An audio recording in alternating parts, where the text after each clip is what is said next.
An Iowa woman says help from Iowa's area education agencies, or AEAs, has been a lifeline for her daughters.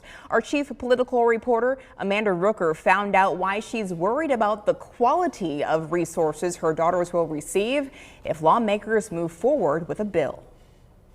Well, Jody, Kate Fairfax says the AEA has been a crucial part of her twin daughters' lives since they were born.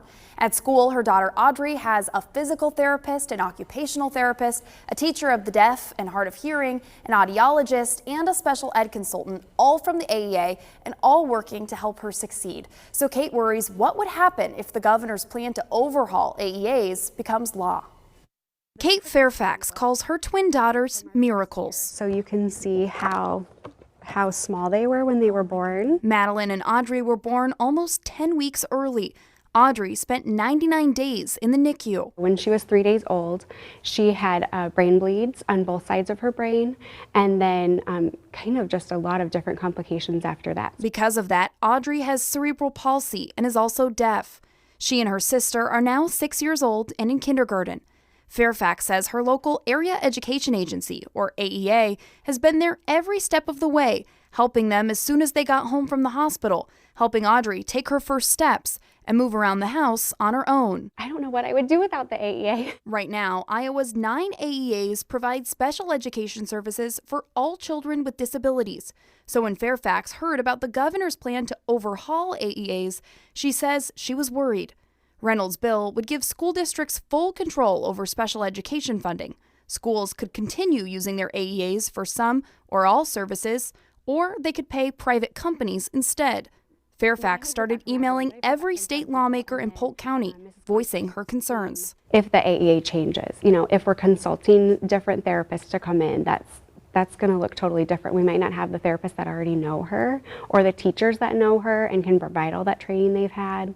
And for kids in rural areas, who knows what that will look like. And that's scary. Reynolds says her goal is not to stop special education services. Instead, she says her bill would improve outcomes for kids with disabilities. Iowa students with disabilities are performing below the national average. In the last 5 years, they've ranked 30th or worse on 9 of 12 national assessments. So when you hear, the governor or lawmakers saying, hey, looking at these student outcomes, this is the reason why we need a complete overhaul of these agencies, being someone who works with those agencies, do you feel like there's a need for an overhaul? From looking at just that one measurement, I would say no, because I don't think that measurement is accurate. I can't give Maddie and Audrey, my girls even, the same exact test and know that it's really showing what their true abilities are. She says instead, she wants more collaboration and support for the agencies that have provided a lifeline for her daughters. Are there changes that need to be made in the AEA? Possibly, I don't know, but I don't think that we can know that without working with the AEAs. I think the AEA is great, and I don't want to see it get kind of torn apart. I don't want to see it get dismantled. And Governor Kim Reynolds did release an open letter to Iowans this morning explaining the goal of her bill. She says school districts right now are forced to contract with the AEAs despite what she calls poor academic outcomes for Iowa kids with disabilities. She says AEAs will continue providing special education services, but that her goal is to give more control to Iowa public schools. KCCI has a full explanation of what resources AEAs provide and how lawmakers are adjusting to this flood of feedback. Just click on the Politics tab on KCCI.com or the KCCI's News app. Jody.